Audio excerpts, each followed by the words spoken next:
Finding a profitable niche on Etsy and a niche that you're passionate about is so important to finding success sooner on Etsy rather than getting crickets instead. And today I want to give you my 3-step process to finding a niche or products that'll sell sooner than later. And if you don't know who I am, LL, I help Etsy sellers start, build, and grow their businesses. And if you want a super fun way to learn and grow your Etsy business as well, I suggest that you join my Etsy Games platform for free. Type in the comments games and I'll send you over the link to join. If you're listening to the podcast, check out the show notes and you'll find it in there. All right, let's dive into this 3-step process so that you can sell more, refine your niche, and make a bigger impact with your shop. So of course, we are going to start with step 1 in this process. And the first step in this process is to use a tool to find keywords or products related to the niche that you want to sell in.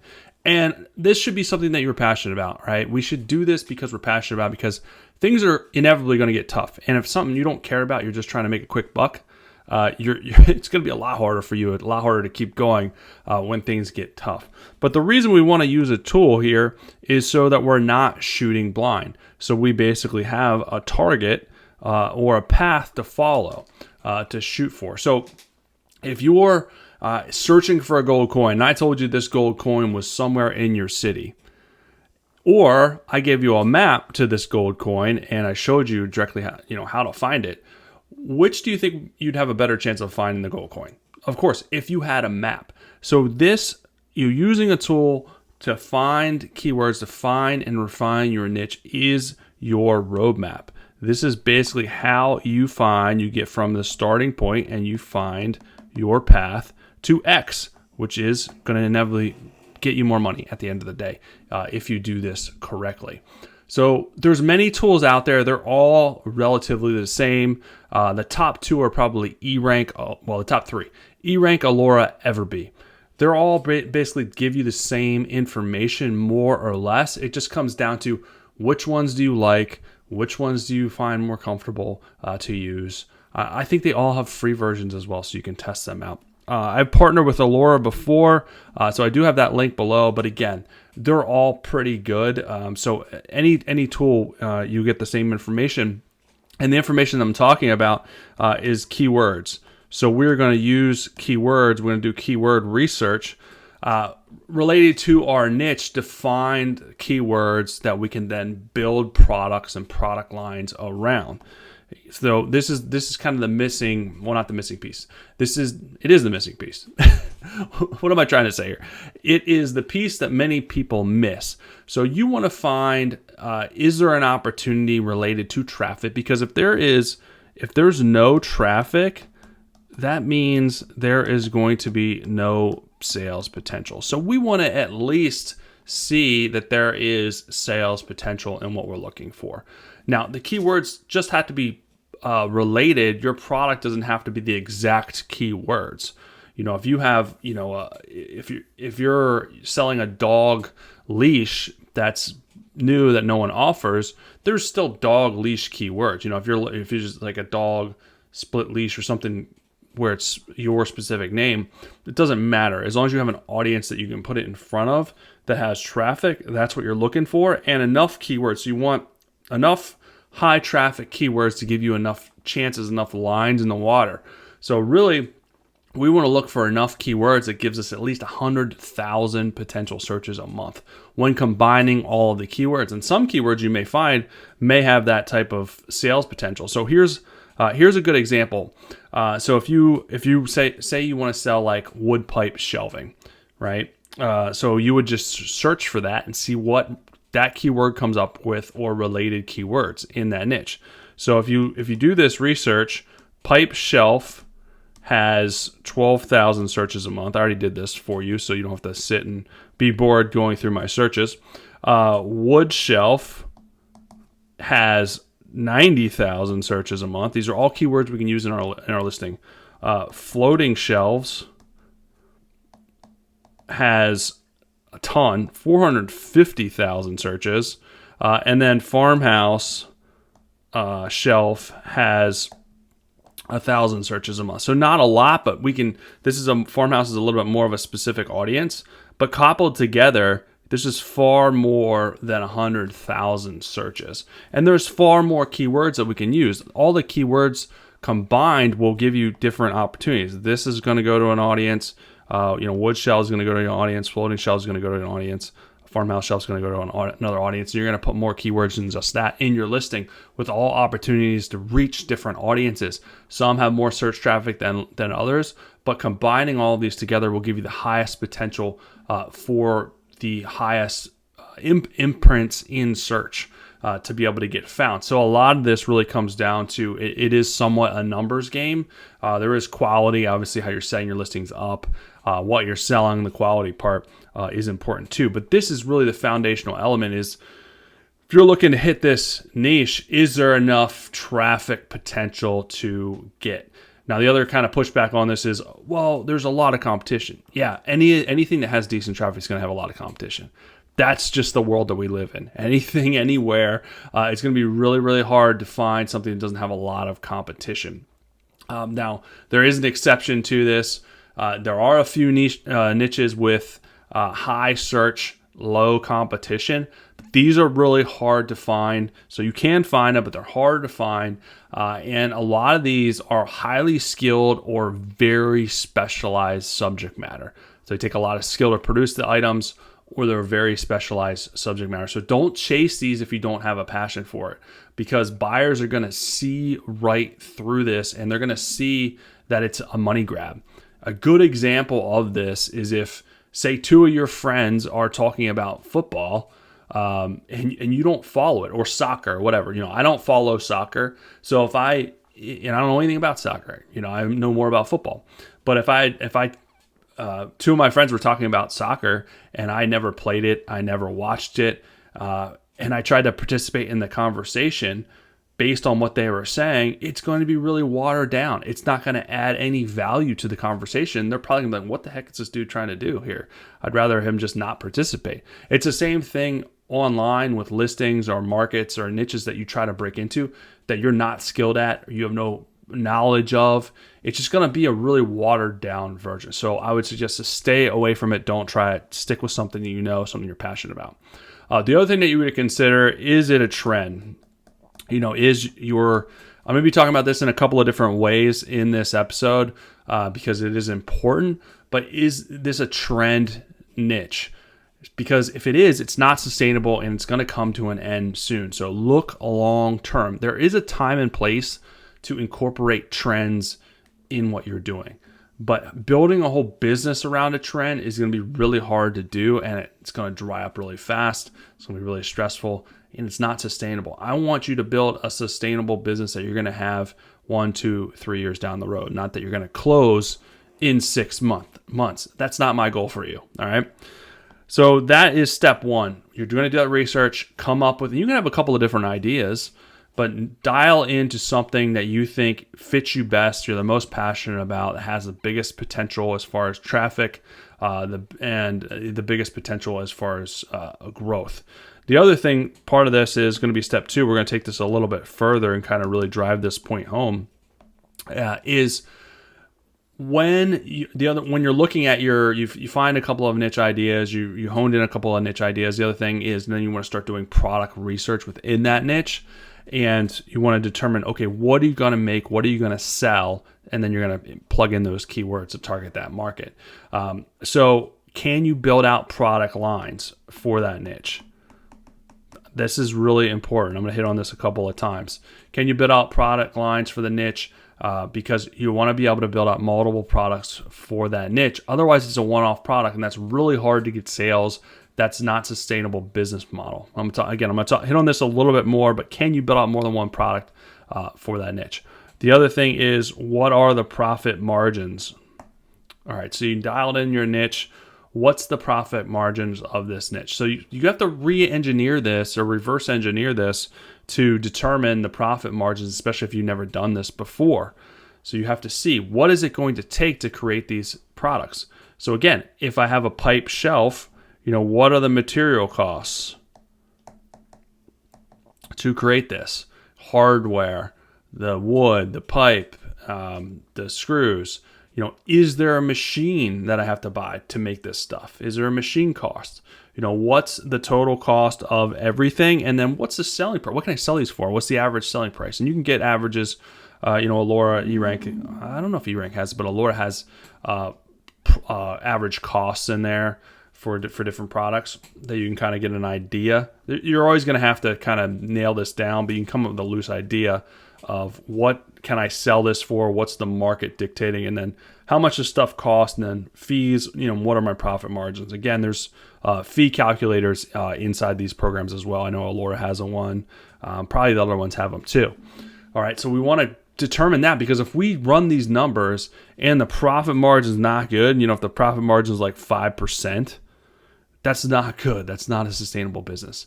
I like to shoot for at least 30% or more.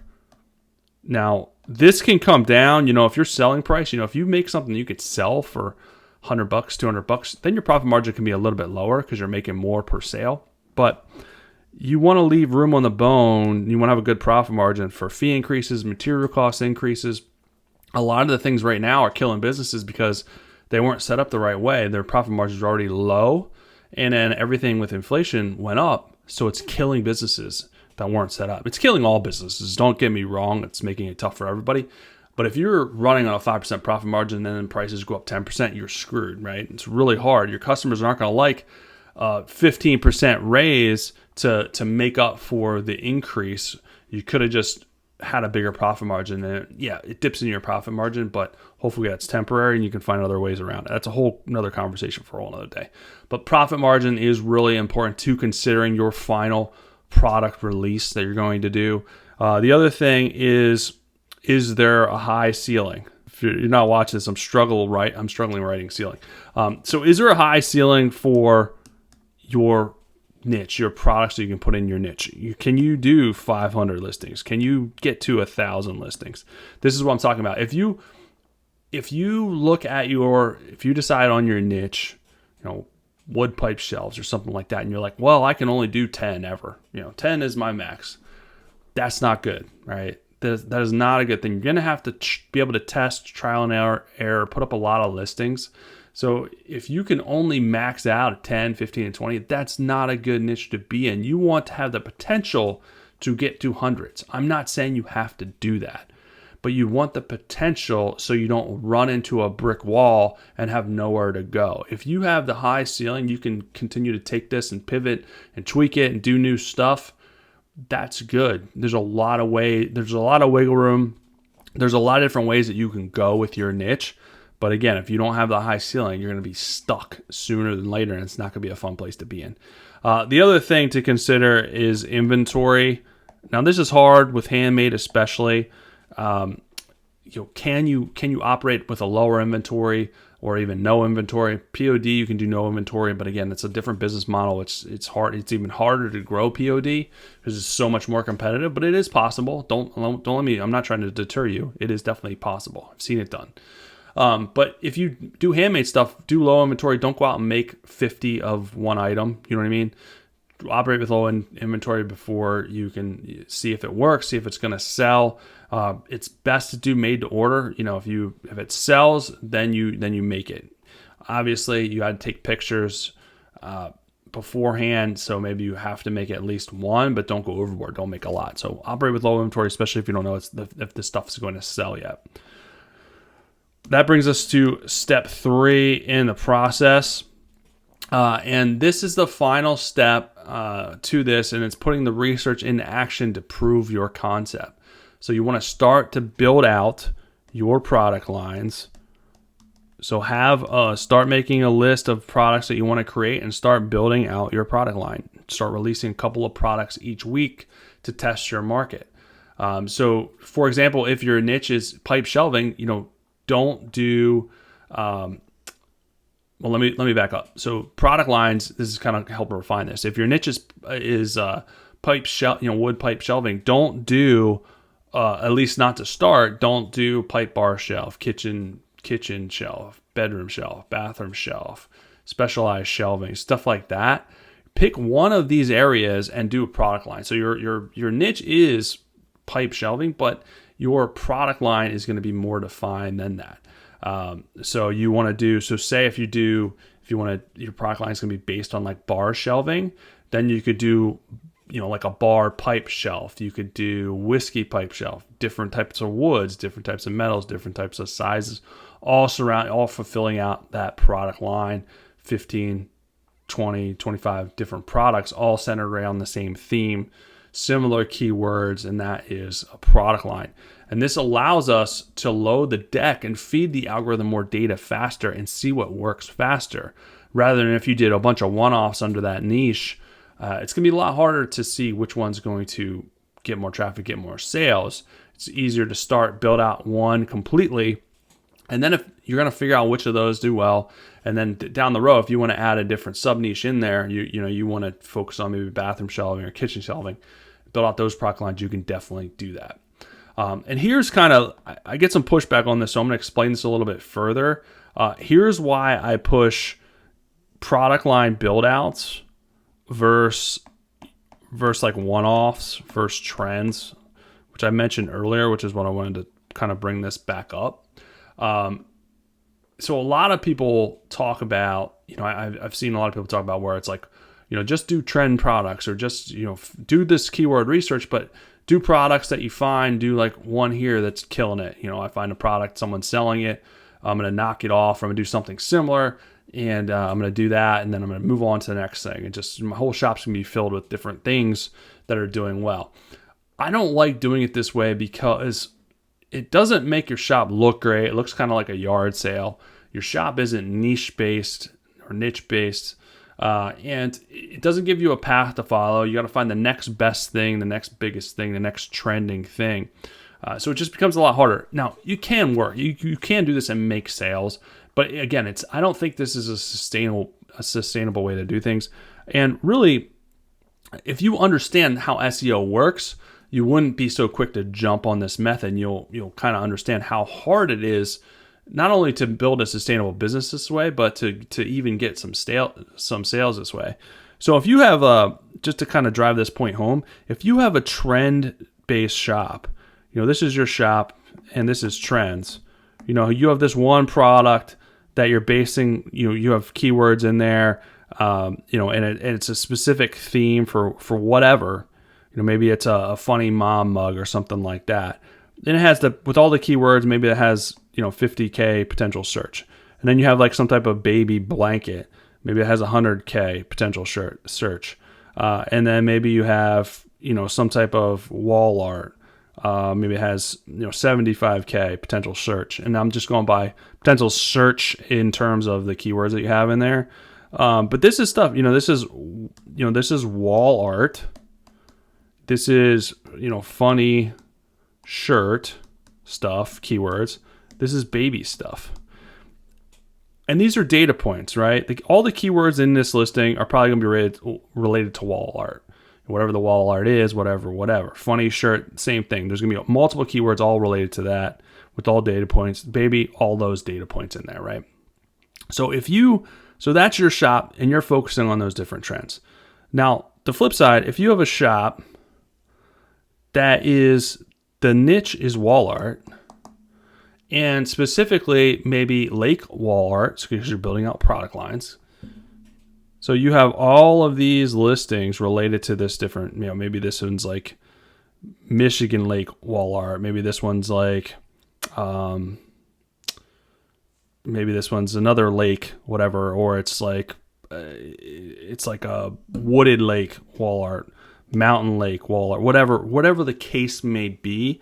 All of these listings are going to have wall art keywords in them related to different scenery. This wall art, that wall art, right? So you're having all these listings related to different wall arts, different size wall arts, different canvases maybe, different sceneries related to the different lakes, just all those descriptive keywords in there. And those are all each one of these listings, all these titles, the tags, the descriptions are all data points in there that this mysterious, I'm going to draw a robot here. Looks like a stick figure. This mysterious algorithm, not so mysterious, is using to find, it's analyzing all the data points in here. So all the data points in your listings, all the data points in your categories, all the data points in your reviews that people are leaving, in your titles, everywhere in your listing, all those data points are being analyzed. So then down here, you have a customer looking for a piece of wall art. And they're looking for a piece of lake wall art. And maybe this wall art up here is lake wall art for this niche trend shop, right? But there's only so many keywords in here related to lake wall art. And the algorithm looks at this shop here, this trending shop, and there's like, oh, okay, well, there's number mid 25, whatever keywords in that listing related to that. And there's all these other keywords. And then I have this other shop where there's thousands of keywords relating to lake wall art. So what the algorithm's goal in life is to do is to match the best potential customer with the best potential seller. So who do you think it's going to match this person with? If everything else is equal, the algorithm is going to send this person to one of these listings that their niche is for lake wall art, because there's more data points in there. From a numerical perspective, there's just more input in there for the algorithm to make a better decision because it's surrounded by that niche. Regardless of this other shop trending, using keywords that are high search volume for this lake wall art, it doesn't matter. This other shop is using those keywords, those same keywords, over and over again in their listings, and they have multiple listings, multiple data points. So just from a pure numbers perspective, the chance of that buyer finding something they like in this niche shop versus this one-off listing in this trend shop is going to be significantly higher. Thus, why the majority of the traffic is going to get sent for people looking for lake wall art to the wall art niche shop versus a trend niche shop. It doesn't mean that trend shops can't get shown just purely from an SEO perspective inside their listing, but the chances are going to be far less. The algorithm is going to test it out. It's going to still send it to traffic to see how it performs. But if it doesn't perform great, it's going to dive bomb really, really fast. So it's much better. So that was a long-winded explanation as to why I prefer to do it this way versus build out just constant trends. It's more of a grind. You're not going to be passionate about doing a trend shop. You're going to be chasing the dollar, and it's going to get boring. It's going to get tough. It's going to be hard to keep going. So that's a 3-step process. Hopefully that makes a little bit more sense. So when you're analyzing and when you're trying to come up with a niche for a new shop, you're trying to come up with a sub niche for your existing shop. It's just a different way of thinking about it so that you can have more success a lot faster. Hopefully that helps you guys out.